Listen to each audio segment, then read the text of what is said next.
Small businesses have been hit hard by the crisis. Having been shut down for almost 2 months, for most, the stress stems from uncertainty around the closure. A local business owner talked with us about her experience.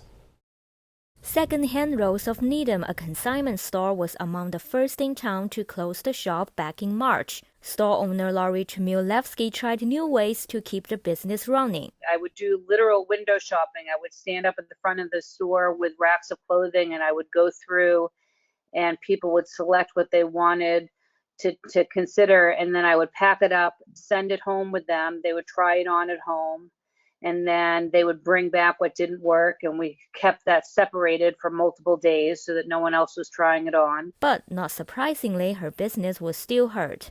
We've probably done so far what we might do in like 2 days. Laurie and the other two co-owners put their heads together and started the applications for federal loans, which are Emergency Economic Injury Disaster Loan, or EIDL, and Paycheck Protection Program, or PPP. It was a worrisome process. It was almost like a full-time job even though we didn't have a job and we weren't working, we were like busy and stressed all day. Especially for PPP, Laurie said her bank wouldn't process the application, and she had to reach out to multiple different banks who all initially required an existing account before she eventually got through with Needham Bank. They basically said that if we were willing to move our business accounts over to them, they didn't require it, beforehand, but in good faith, they would submit the PPP for us. Having closed for 2 months, Laurie is missing the prime season for sales.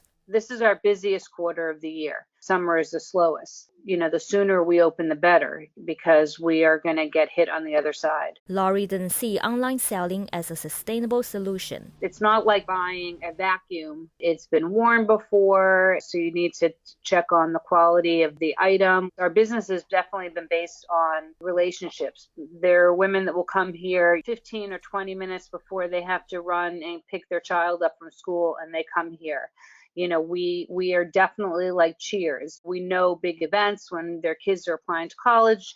It's hard to do that, and to do that online. Now she's preparing to reopen and is accepting things will not be like how they were. Researching the plexiglass and researching spray, how long do we have to keep the fabric separated so that, people are safe to try it on again?